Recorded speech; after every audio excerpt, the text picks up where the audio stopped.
They said it wasn't personal.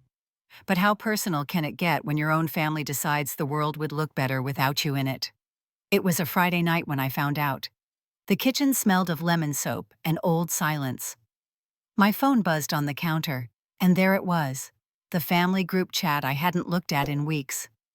My brother's name at the top, my mother's message right below it. Hope she doesn't show up to Michael's wedding. We don't need her drama. Another bubble appeared before I could even breathe. It's better this way. She'll ruin the photos. The glass slipped from my hand and hit the sink, a clean sound that felt like the end of something. They didn't kick me out of the wedding.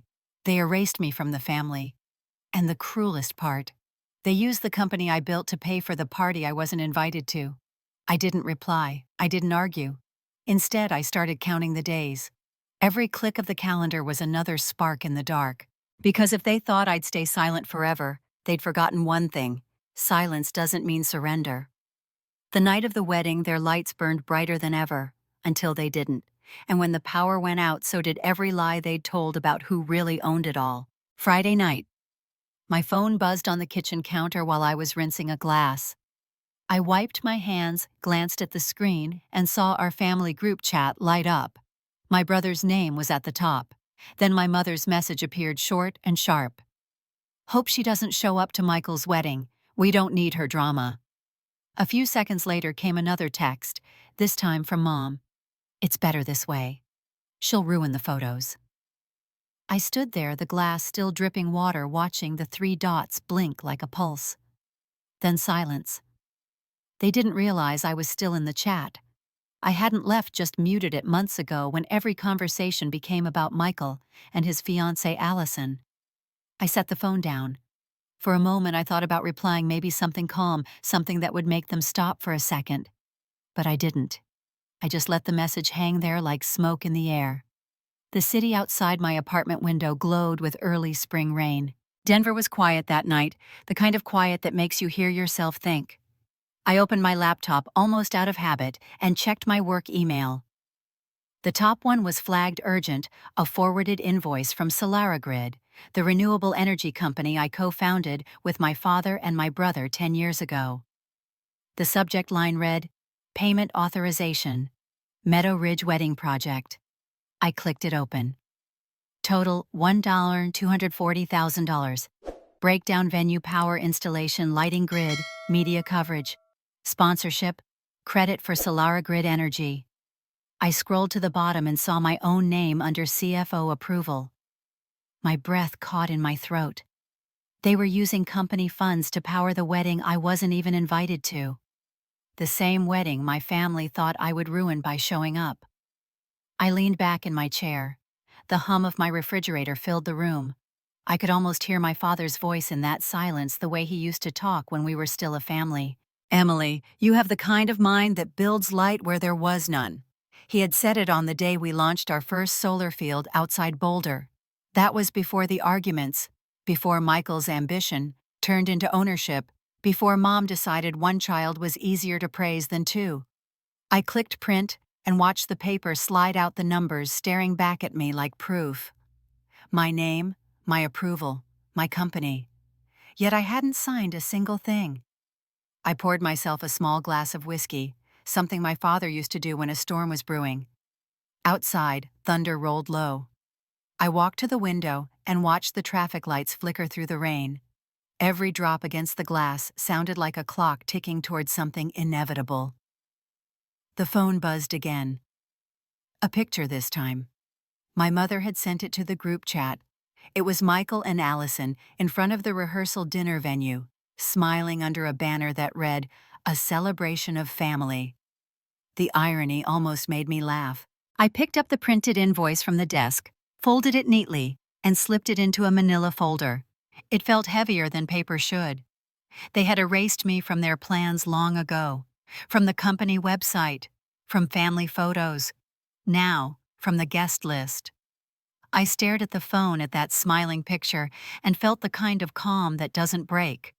I whispered to no one, or maybe to my father's memory, that they forgot who built the company paying for their perfect day. The whiskey burned softly down my throat.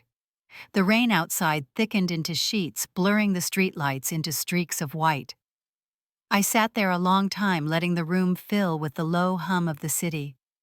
Somewhere across town, my mother was probably choosing flowers, Michael was practicing his vows, and Allison was trying on her second dress. And here I was, the woman who designed the light they'd stand under, the light that would make their perfect photos glow. I closed the laptop, turned off the lamp, and sat in the dark for a while. Dad used to call me the light of the family, but I was starting to understand something he never said out loud. Sometimes when the light goes out, that's when people finally see what was really there. The next morning, sunlight spilled across my desk, touching the folder I had left open. The invoice sat on top, its neat black numbers staring at me. I turned on my coffee machine, the sound of steam filling the quiet apartment, and tried to push away the heaviness from last night. But memories have a way of walking back in when you think you've closed the door.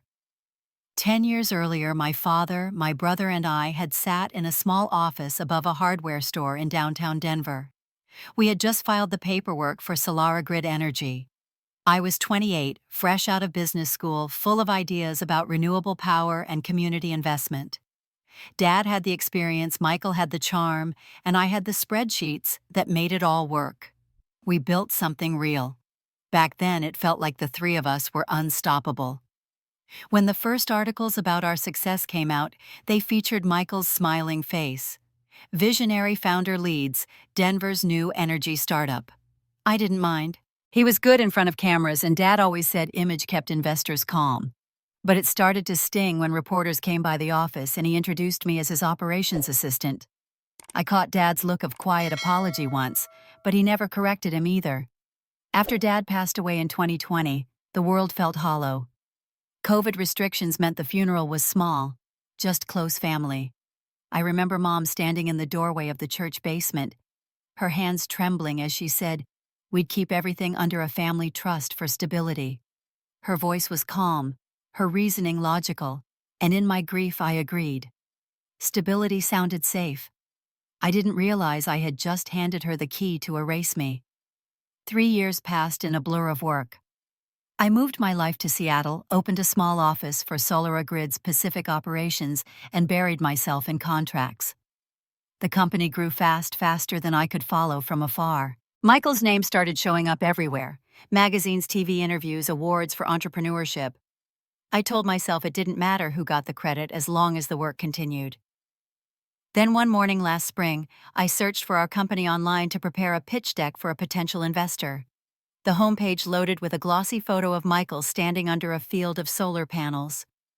The caption read, "Michael Carter, CEO and founder." My name was nowhere. I scrolled down, scanning every section, every press mention, but it was as if I had never existed. I stared at the screen for a long time, then picked up my phone and called him. He answered on the third ring, his voice cheerful.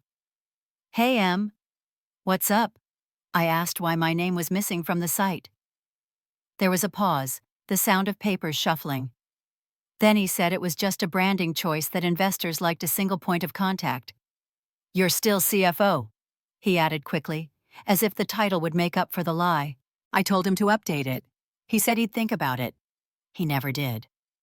When the call ended, I opened my secure files and checked the original company agreement. My father's signature was still there next to mine, assigning 51% of the shares to me. I remembered his words when we signed it. "This ensures you'll always have control if things go sideways." I closed the file, then grateful he had thought ahead, not knowing how prophetic he'd been. Now sitting at my desk in 2025, holding that same folder, the reality settled in. Michael hadn't just erased me from a website, he had erased me from the story. And Mom had helped him do it. I spent the afternoon combing through the financials. Line after line, I found entries labeled Marketing Partnership and Promotional Event. One in particular stood out: Meadow Ridge Wedding Project, the same invoice I had printed the night before. Under the approval section, it listed Chief Financial Officer's signature required. I hadn't signed anything, which meant every payment so far was technically unauthorized. I printed each page, clipped them together, and slid them into a new folder labeled Personal. My hand shook slightly as I wrote the date on the cover. That evening, Mom called for the first time in weeks. Her voice carried that practiced warmth she used with strangers. She said Michael was busy with the wedding, that I should understand how stressful it was. I told her I wasn't planning to attend. She exhaled with relief, not even trying to hide it. Then she said something that stayed with me long after the call ended. "It's better this way, Emily. He deserves the spotlight. You've always been more of a behind-the-scenes type." Behind the scenes. I hung up without replying. Later, I went through the company server logs, checking access history. Every document related to the wedding had Michael's login on it. He'd been approving payments using the CFO's digital key mine. He had overridden security, forging my authorization code. I felt the heat rise in my chest. Not anger exactly, but something colder, sharper. I realized what he had done wasn't just betrayal. It was fraud. I pulled out Dad's will from the bottom drawer, the edges worn from years of moving apartments. The line about ownership was clear and simple. To my daughter, Emily Carter. I leave controlling interest in Solara Grid Energy as acknowledgement of her vision and dedication. He erased me with a click, I thought. But law doesn't forget that easily. Outside, the sky turned the color of iron. I stood by the window watching the last light fade behind the mountains. My reflection looked calm, detached, almost like someone else. I didn't feel rage. I felt purpose. I shut down my computer, poured the last of the coffee into the sink, and turned off the kitchen light. Tomorrow, I'd call Sandra, my old friend from Stanford, the only lawyer I trusted. There were ways to set things right, and I intended to find every single one of them. For the first time in years, the silence in my apartment didn't feel empty. It felt like the start of a plan. The next morning, the rain had turned Seattle into a quiet watercolor. I walked 2 blocks from my apartment to a corner cafe near Pike Place, the one where Sandra and I used to meet after night classes at Stanford's Seattle Extension. The smell of roasted beans and the soft hiss of the espresso machine made the world feel momentarily normal. She was already there, a sleek gray suit, glasses perched low, scanning something on her tablet. When she saw me, she smiled with that same mix of intellect and empathy that had always made her dangerous in negotiations. She stood and hugged me. "You look like you've been through a war," she said softly. I told her it felt more like I'd just discovered one was happening, and no one had bothered to tell me. We ordered coffee black for her, oat milk for me, then sat by the window overlooking the wet street. I slid the folder across the table. The edges were slightly bent from where I had clutched it too tightly. She flipped through the pages methodically, her eyes darting from line to line. There was no surprise in her face, only calculation. After a while, she looked up and said, "You're the legal CFO. If they used company funds for personal expenses, that's a violation of corporate policy and state law. You have full authority to freeze it." I looked down at the table. "I don't want revenge, Sandra. I just want them to see what they did." She tilted her head, a faint smile tugging at her lips. "Then let them see it in the dark." That line hung between us, simple and sharp. We spent the next hour mapping out what could be done. Sandra was meticulous. She confirmed that the system Solara Grid had installed at the Meadow Ridge Resort was still in testing phase.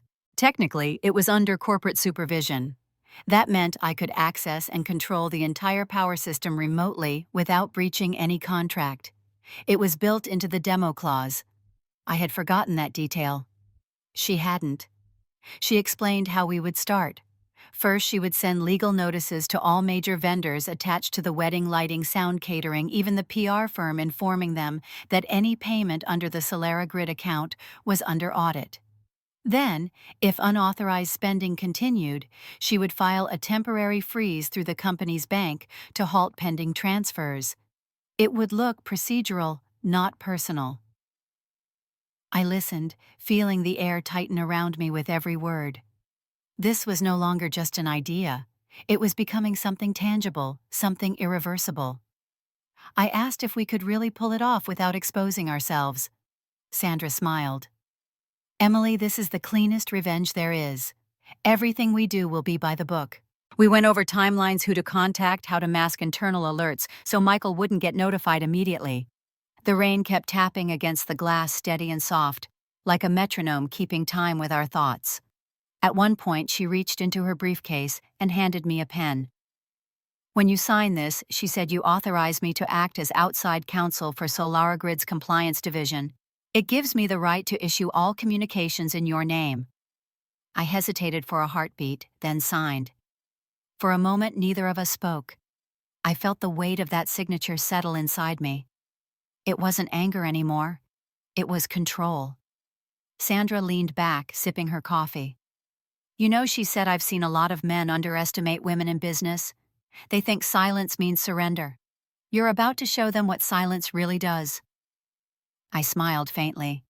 "I don't think they'll see it coming." "They never do," she replied. When we left the cafe, the rain had stopped. The city smelled fresh, scrubbed clean. We walked together to the curb where she had parked. She opened her umbrella more out of habit than necessity and said she'd draft the first letters tonight. I told her I'd go back to the office and pull copies of the installation agreement for Meadow Ridge. Before she got into her car, she turned to me. "Emily, when was the last time you did something purely for yourself?" I didn't answer. She smiled knowingly, nodded, and drove off into the gray afternoon. Back in my apartment, I turned on my computer and logged into the company's administrative portal. The dashboard loaded with a dozen systems, solar grids, lighting modules, billing reports. It was a language only I could read fluently. I clicked on the folder labeled MR Event Pilot and watched the control interface appear: energy flow charts, power nodes, switch grids. I could shut down every circuit with a single command. I didn't do it. Not yet. I closed the screen and leaned back, letting the hum of the computer fade into the background. My phone buzzed again, this time a message from Mom. "Don't forget the rehearsal dinners on Thursday. Everyone's excited." I stared at it, a bitter laugh slipping out. Excited indeed. That night I couldn't sleep. I sat on the couch looking out at the city lights glittering across the water. Every window, every glowing apartment reminded me of power, of the way people take light for granted until it disappears. By midnight, I had printed the compliance notice Sandra had sent over. It was written in her crisp legal tone impossible to argue with. At the bottom, my name was typed neatly. Chief Financial Officer, SolarGrid Energy. I signed it, sealed it in an envelope, and placed it on my desk. Outside, the wind picked up, scattering the last of the rain. Somewhere across the country, my family was busy rehearsing their perfect day under lights I had built. I turned off every lamp in my apartment, letting the darkness fill the room completely. It wasn't emptiness this time. It was preparation. The next time those lights went out, it wouldn't be by accident. The morning light came too early. I hadn't slept more than an hour, my mind still replaying Sandra's words over and over. By the time I sat down at my desk with a cup of coffee, the headlines were already circulating. A photo of Michael and Allison filled the screen. Their smiles polished their posture perfect.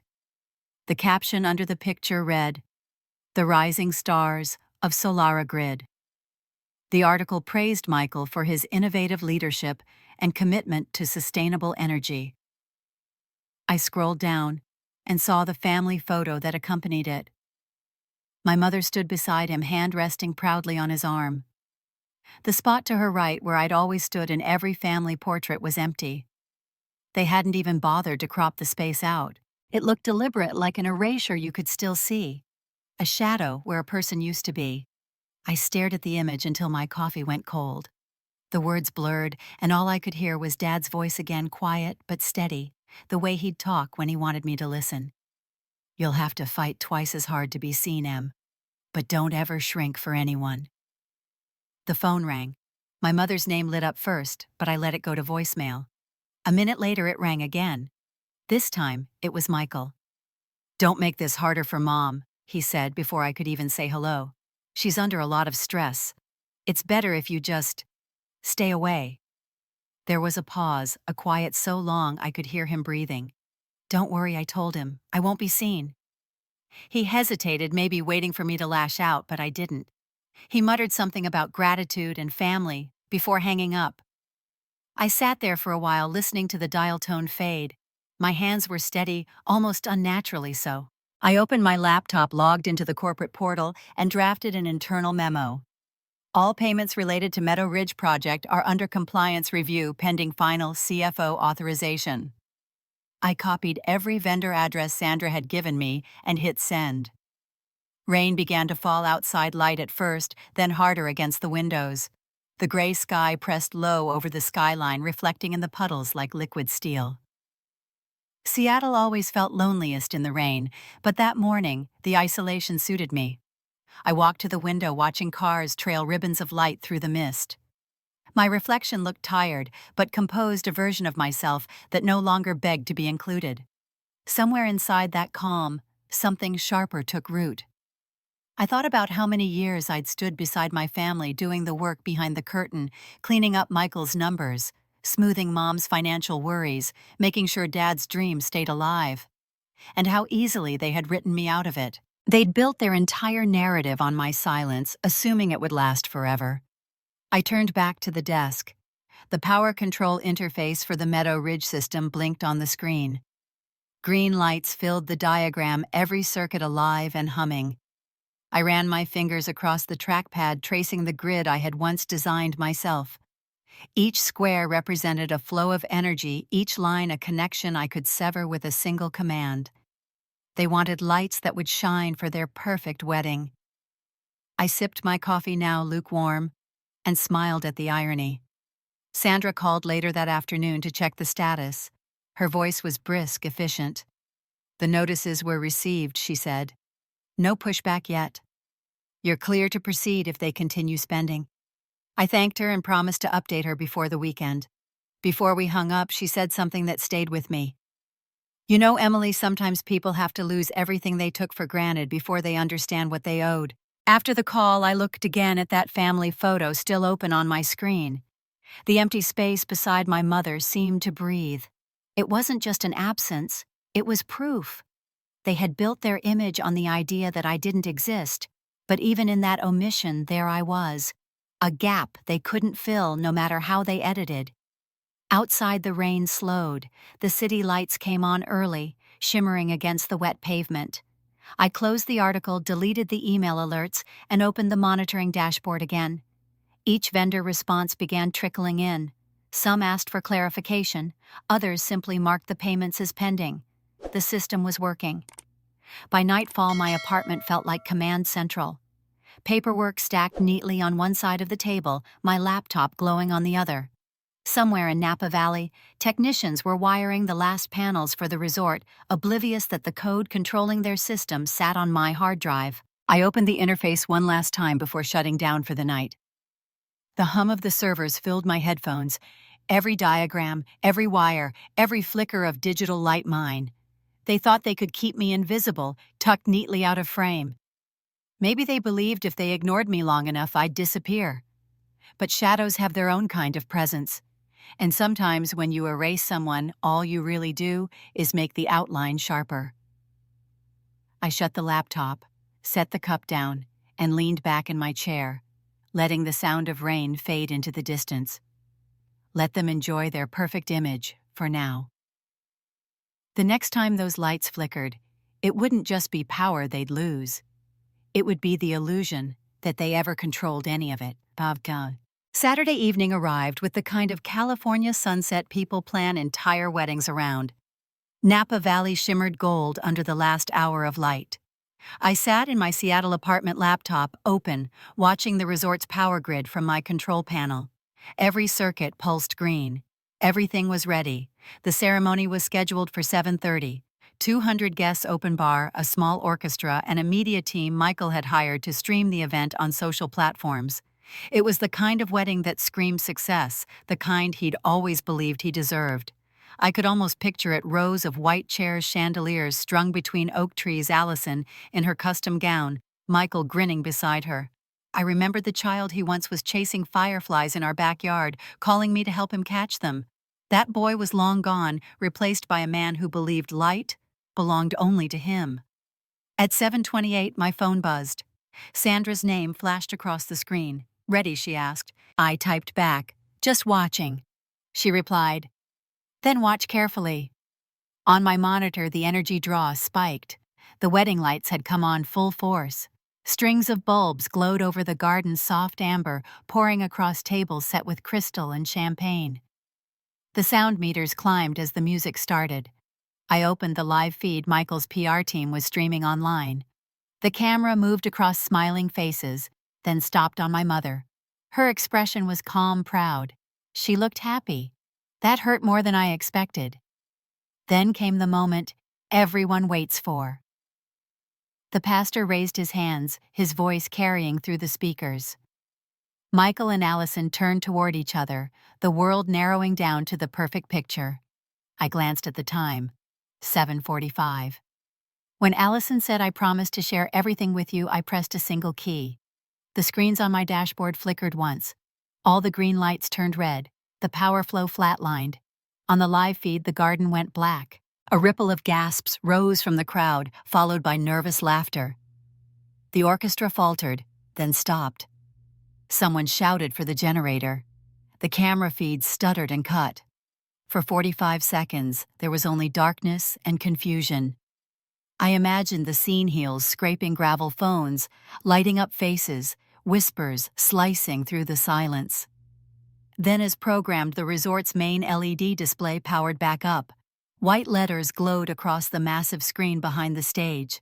Property of Solara Grid Energy, 51% owned by Emily Carter. The words stayed there, unblinking, clean, undeniable.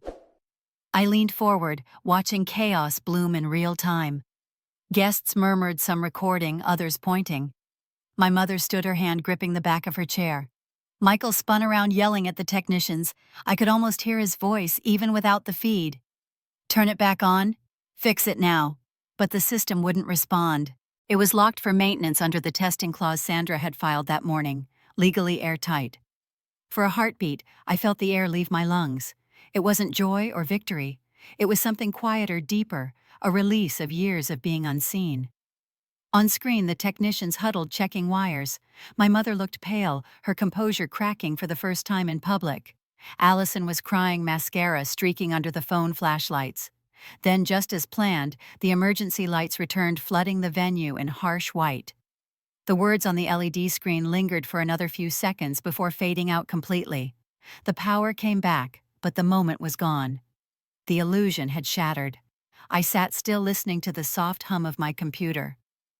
My apartment was dark, except for the glow of the monitor. Somewhere in that garden, hundreds of people were wondering what they had just witnessed. Some were probably already uploading videos. My phone buzzed again. Sandra. It's done. You okay? I typed. Yes. Then paused before adding, they wanted a perfect wedding. I gave them a perfect reminder of who owned the light. I watched the replay of the stream as guests began to leave their seats. The chatter grew louder, a confused wave rising into the night. I imagined Michael trying to charm his way out of it, Mom offering calm explanations. But there was no explanation that would make it go away. The footage would spread faster than any press release could contain. I closed the video and stared at the city lights outside my window. My reflection looked back at me, half in shadow. For the first time, I didn't feel erased. I felt present, solid, undeniable. I shut the laptop and sat in the dark again, only this time it wasn't preparation. It was aftermath. Somewhere in Napa, under those still bright lights, my family was realizing that I'd never truly left the company or their story. They had built their perfect day on borrowed power, and now the world knew whose name was on the bill. The phone kept buzzing with incoming messages, but I didn't answer. I poured myself a glass of water, took a slow sip, and listened to the faint buzz of the city. Outside, a plane passed overhead, its lights cutting through the fog like a quiet reminder. Every source of light has an owner, I thought. Some just forget until the switch gets flipped. I stood there for a while, watching the glow fade into the distance. Then I turned off the screen and let the apartment fall into silence again. The night felt heavier, alive with consequence. The story had already slipped out of my hands, spreading across the country one video at a time. And for the first time, I didn't try to stop it. By morning, the videos were everywhere. Clips of the blackout replayed on news feeds, stitched with dramatic captions and reaction shots from guests. I watched one of them on mute, the shaky camera catching the moment the LED screen lit up with my name. The comments section was already turning it into a national headline. Power cut at Napa wedding, linked to corporate scandal. Sandra called at 9 sharp. Her tone was calm, clipped professional. The bank confirmed the freeze, she said. Every payment related to the event has been halted pending review. Her fingers had probably typed those words long before the ceremony even started. I leaned back in my chair, the city outside still half asleep. What happens now? I asked. Now, she said, they realize money doesn't move without you. She forwarded me the official court document. The subject line read, Notice of Financial Freeze, Unauthorized Corporate Spending. Seeing my name beside the court seal made the whole thing feel final, legal, real.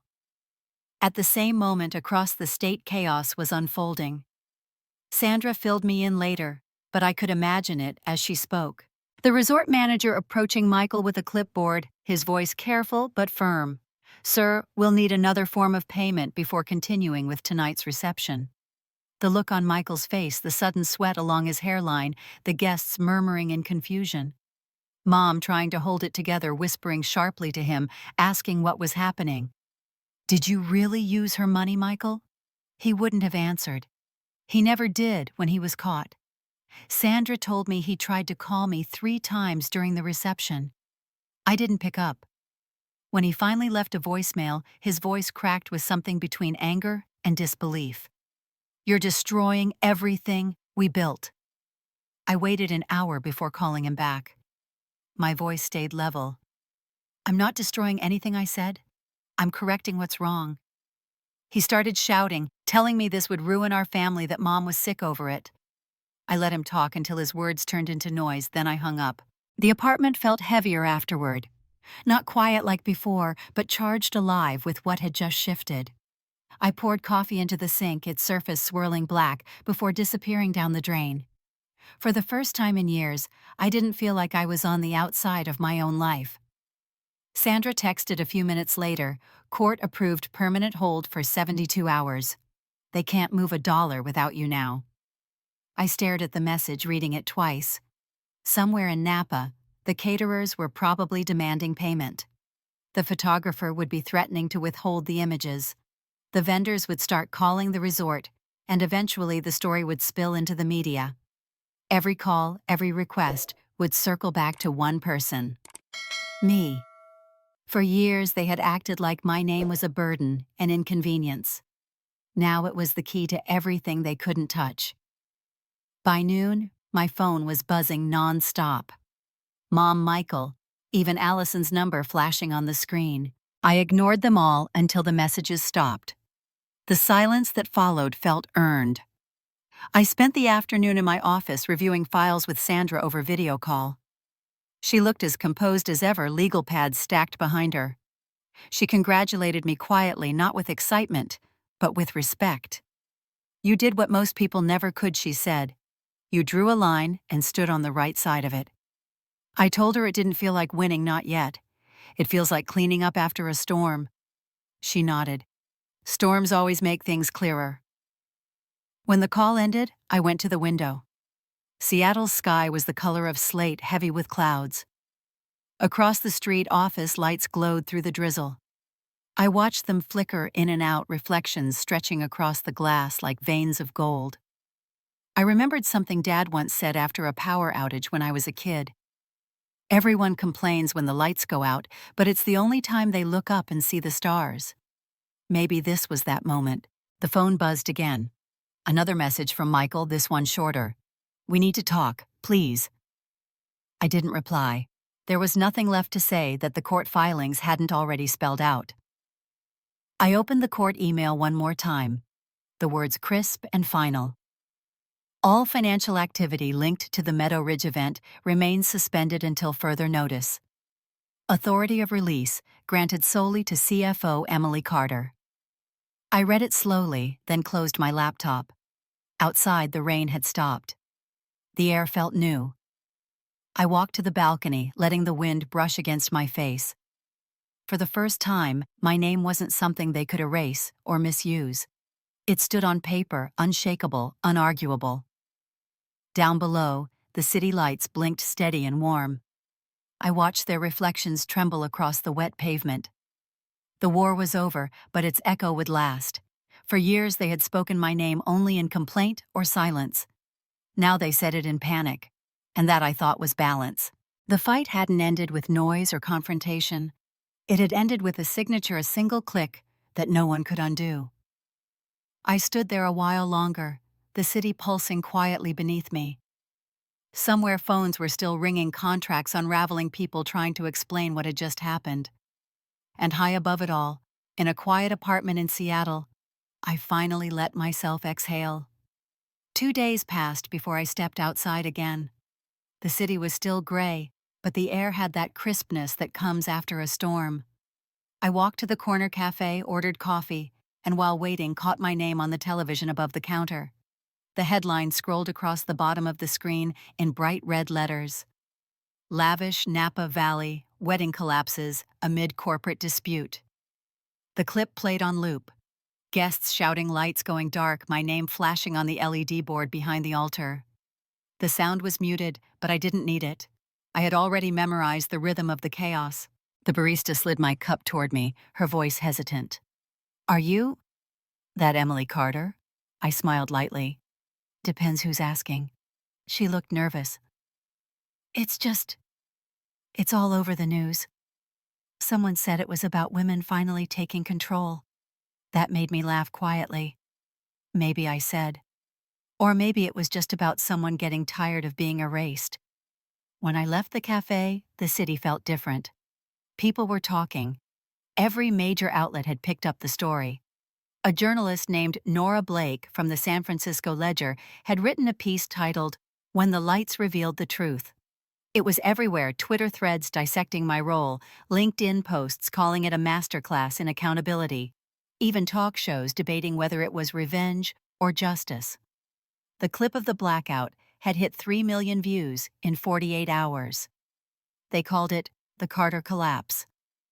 I wasn't sure how to feel. Vindicated didn't seem right. It was more like exhaling after holding your breath for years. That afternoon, Sandra came by my apartment. She was carrying 2 coffees and a small smile. "The world's moving fast," she said, as she set the cups on the table. "You're trending under the hashtag Women Who Won't Disappear." I shook my head. "That's ridiculous. I didn't do it for that." She sat down, crossing her legs. "I know, but the world needs stories like yours to remind them power doesn't always roar.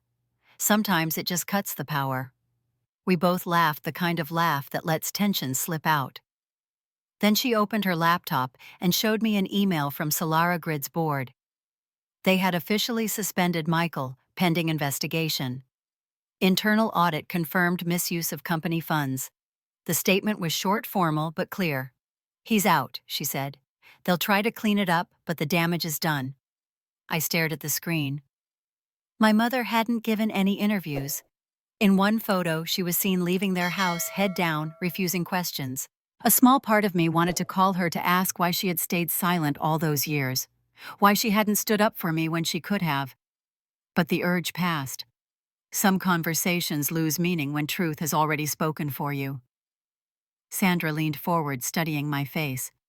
"You didn't just win Emily. You rewrote how women fight back." I met her gaze, the corners of my mouth softening. Maybe. Or maybe I just stopped playing by rules that were never written for me. She nodded, thoughtful. Either way, it worked. When she left, I stood by the window, watching the drizzle turn the streets into mirrors. Cars moved slowly through the wet, their headlights streaking across the pavement. I thought of all the years I'd spent in the background, building systems, balancing books, making things work for everyone but myself. And how, in a single moment, silence had become my loudest act. That night, the phone rang again. I almost didn't answer, but curiosity won. It was a reporter from a local station asking if I wanted to make a statement. I said no. The article and the video had already said everything that needed saying. Before hanging up, she asked, "So is it true you planned the blackout?" I paused. "Let's just say the lights went out at the right time," I replied, and ended the call. I poured myself a glass of water, leaned against the counter, and watched the city glow below. Somewhere Michael was probably trying to craft a statement, his PR team spinning apologies, his lawyers chasing loose ends. But words couldn't fix what had already been seen. The truth had burned itself into the public eye. I remembered standing beside my father, at that first ribbon, cutting the way he'd squeezed my shoulder. "You build light for others, Em. Just don't forget to leave some for yourself." It had taken years, but I finally understood. The following morning, an email from Solara Grid's HR arrived. They were reinstating my full executive title and offered to move headquarters to Seattle under my direction.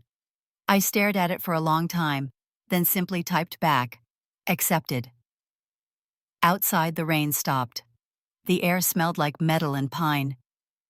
I closed my laptop and stood by the window as the clouds parted, sunlight touching the glass for the first time in days. They had buried me under silence. But truth, I thought, has a way of echoing.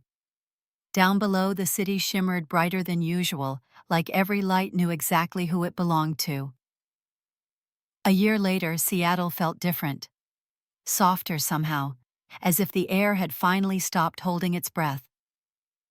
The city had moved on from the chaos that once carried my name, but traces of it still lingered in the corners of the internet. The articles, the think pieces, the short documentaries about women in business who refused to disappear. I never commented on any of them. Silence had served me well. The office for the Women Reclaim Fund sat on the top floor of a restored warehouse near the waterfront. It was small but bright, filled with secondhand furniture, and walls lined with photographs of women we had helped. Some had started businesses, others had gone back to school. A few just needed someone to remind them they were allowed to want more. I arrived early most mornings before my staff. The Puget Sound stretched wide and silver outside my window, ferries gliding through the fog. Sometimes I'd stand there with a mug of coffee, thinking about how far I'd come, how far I had fallen, and how sometimes the two were the same thing. The phone rang just after 8. The name on the screen made me smile. Samantha Pierce. We hadn't spoken in years. She had been my roommate in college, the one who used to drag me out of study sessions to dance in the rain. I answered, hearing the familiar rasp in her laugh before she spoke. Emily Carter, the woman who turned off the lights. Her voice held warmth, not judgment. "Do you ever regret it?" I leaned against the window frame, watching a gull slice through the gray sky. "No," I said. "Sometimes darkness is the only way people see the truth." She was quiet for a moment. Then she said she'd read about the foundation, that she was proud of me. We talked about ordinary things after that. Her kids, my work, the way life sneaks up on you when you finally stop fighting it. When the call ended, I stood there a while longer, listening to the low hum of the city waking up. A soft rain began to fall, tapping against the glass. I thought about my family, about Michael somewhere rebuilding whatever pieces he could. Solara Grid had survived stronger even under new leadership. My name still sat at the top of the ownership records, though I had delegated nearly everything. My mother never reached out. A mutual acquaintance once said she moved closer to Napa, still avoiding interviews, still pretending it had all been a misunderstanding. I no longer carried anger. There was a time when silence meant exclusion, but now it meant peace. Justice had come not through lawsuits or shouting matches, but through the stillness that follows truth. At noon, one of my interns knocked gently on the door. A new grant application had arrived from a small startup in Oregon led by two sisters. They had been denied funding because their male investors didn't believe they could run an energy firm. I read the proposal twice, then signed the approval line. It felt right. When the building grew quiet again, I turned off the overhead lights. Sunlight broke through the clouds, spilling gold across my desk, across the photos on the wall, across the edges of the city outside. Dad would have liked this view. He used to say light was a gift and a responsibility. You build it, you share it, but you never let anyone convince you it belongs to them. I walked out to the balcony, the air damp and clean. The water shimmered like glass reflecting the rising sun. Somewhere behind me, the world kept moving the way it always does after storms. They had banned me from their celebration, from their story, from the version of life they wanted to pretend was perfect. But in the end, all they had done was hand me the switch. Justice doesn't always shout. Sometimes it walks quietly through a locked door, flips the breaker, and lets the truth speak for itself. I stood there until the wind picked up, blowing strands of hair across my face. The ferries were leaving the harbor, their lights stretching thin across the water. I whispered a thank you to the silence that had taught me everything. Then I went back inside, turned on the radio, and smiled when I heard the headline about a new wave of women-owned startups across the Pacific Northwest. For the first time, I didn't feel like an outsider watching it happen. I was part of it. If you've ever been silenced, share this story. Keep the lights on for the women who built everything quietly.